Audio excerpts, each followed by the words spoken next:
This is section 3.2, which is understanding relations and functions. So the first thing that we're going to do is define a relation. And a relation is just a set of ordered pairs. So a set of ordered pairs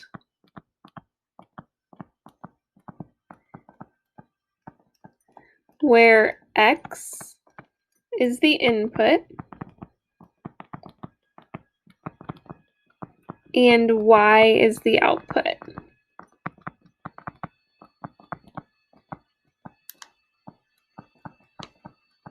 And now we have function. So a function is a little bit different. So it's a type of relation where there is only one input per output. So there is only one input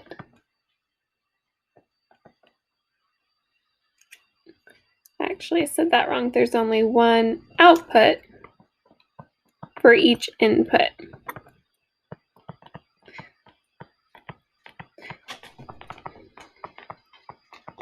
So what we're going to be doing is looking at 3 different tables and deciding if they are functions or not. So remember, every set of ordered pairs is a relation. So we just have to decide, does it have more than one output for each input? So looking at the first table, we can see that 1 goes to 2, 2 to 4, 3 to 6, 4 to 8, and 5 to 10. So each input only has one output. So this would be considered a function. Looking at the next example, we have 2 to 3, 5 to 6, 7 to 9, 9 to 12, and 5 to 15. So there is a problem. We want to look for any repeated values. 5 goes to 6 and 5 goes to 15.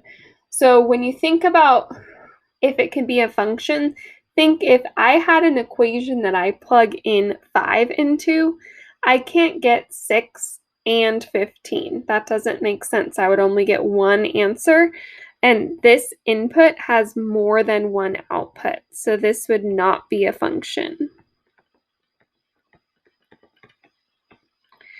The last one, I'm looking at the X and C. So I'm thinking you guys are probably starting to notice a pattern that if you have a repeated X value, that most likely it's not a function.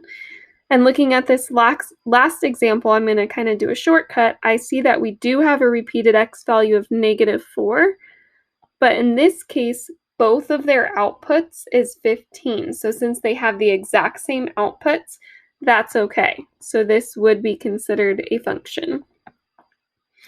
All right, so now we're going to look at different ways to represent functions. So we can use XY tables, mapping diagrams, or graphs. So we're going to do a few examples. So for this first one, we're looking at an XY table with inputs of 5, 6, 7, 8, and 9, and the outputs of 2, 3, 2, 5, 4. So looking at it, I do see all different X values, but one thing I'm noticing is that I have the same output. But if we look back at the definition, it says there is only one output for each input. And in this case, that's true. There's only one output for each input. So this would be wrong if 5 went to 2 and 5 went to, let's say, 4. But 2 inputs can have the same output.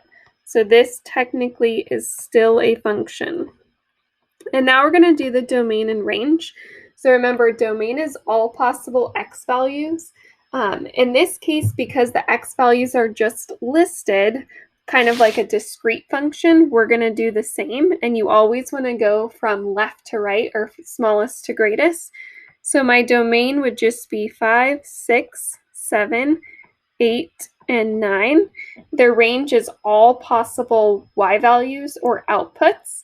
And you always want to go from the bottom to the top or lowest to greatest. So my smallest Y value is 2. I do have 2 2's, but I do not need to write them both times. So you're only going to write it once, even if it repeats twice.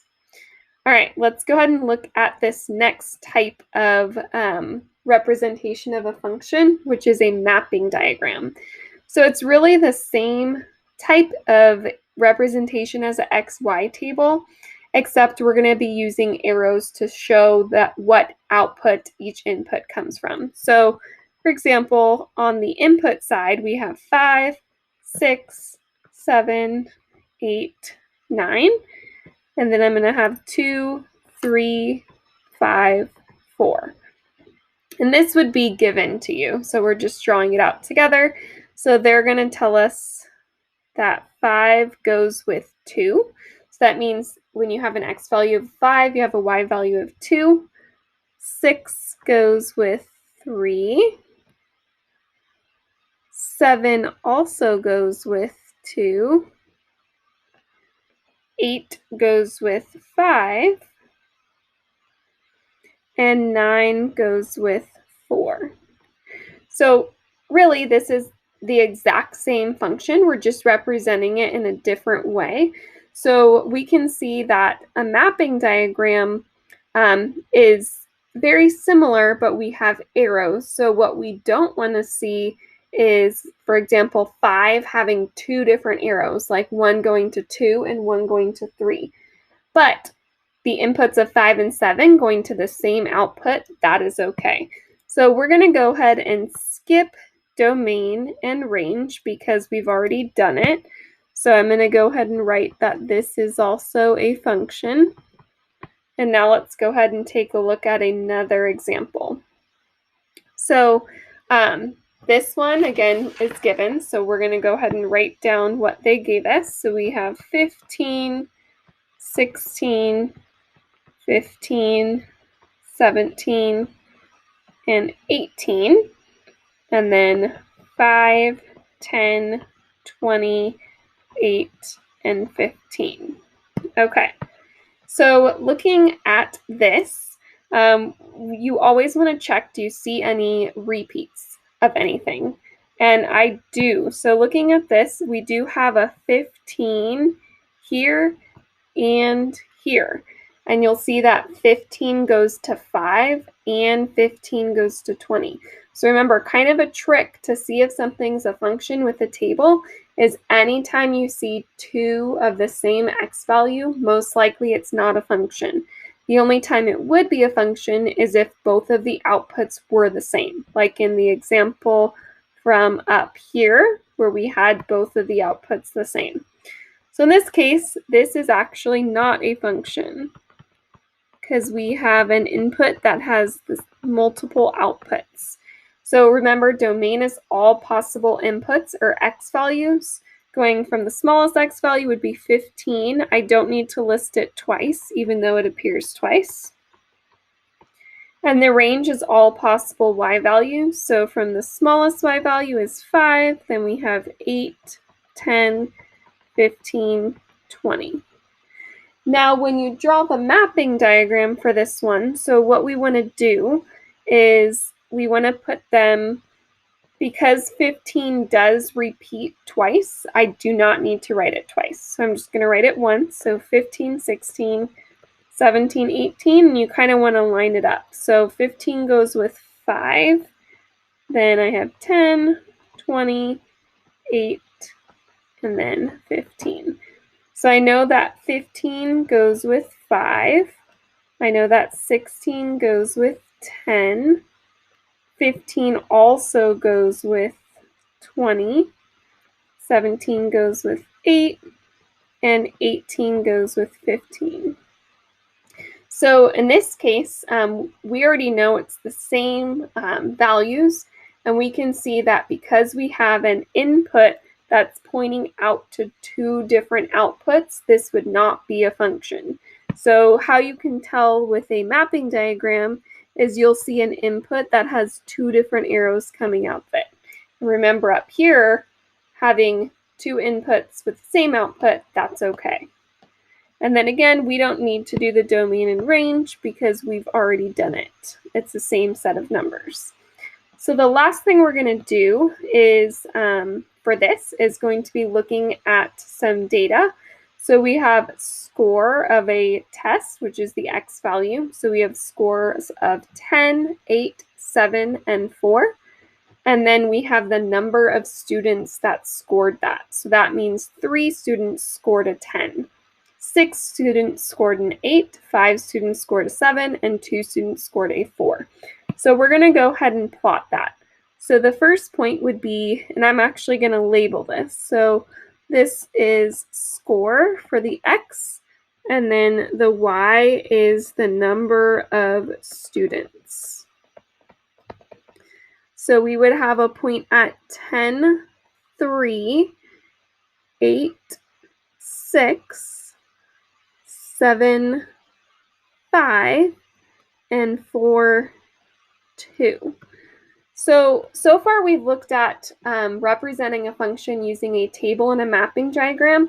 Now we're looking at a graph. So I want us to think about what would cause this not to be a function. And looking at it, each input does have its own output. So something that would make this not a function is if we had a point like this. So what that would mean is that for a score of 4, we had 2 students score it and 3 students score that, which doesn't even make sense. So if you counted up how many people scored a 4, it would just be 2 or just 3. We can't have both 2 and 3. So basically, when you're looking at a graph, if you have a point above or below another point in that vertical axis, then it doesn't make sense and it does not pass being a function. So this is not a function. So I'm sure some of you have heard, this is going to lead into our vertical line test. So the vertical line test is what we use to determine if something is a function. So it states that a relation, and remember a relation is just a set of x, y pairs, is a function if a vertical line is drawn. So vertical is up and down.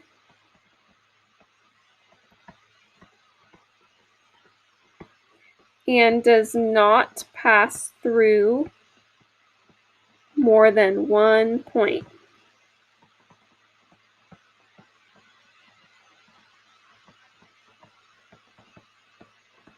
All right, so looking at the graph above, this does pass the vertical line test because if I were to draw multiple vertical lines, I wouldn't have to connect 2 of those points. So looking at a couple examples, so we have a U-shaped looking graph, which we'll learn about later on this year. It's called a parabola. So if I were to draw vertical lines, I don't want to be able to touch more than one point, which I'm not. So if I'm drawing the vertical lines, even though it might look like it, maybe on the ends, this would be considered a function. It passes the test. Now, if I draw vertical lines on this graph, we can see that with this vertical line, I touch 2 points. With this vertical line, I touch 2 points. So even if it's just one spot that you touch 2 points, it is now considered not a function. So this section again was all about functions, determining if something's a function, and different ways to represent functions.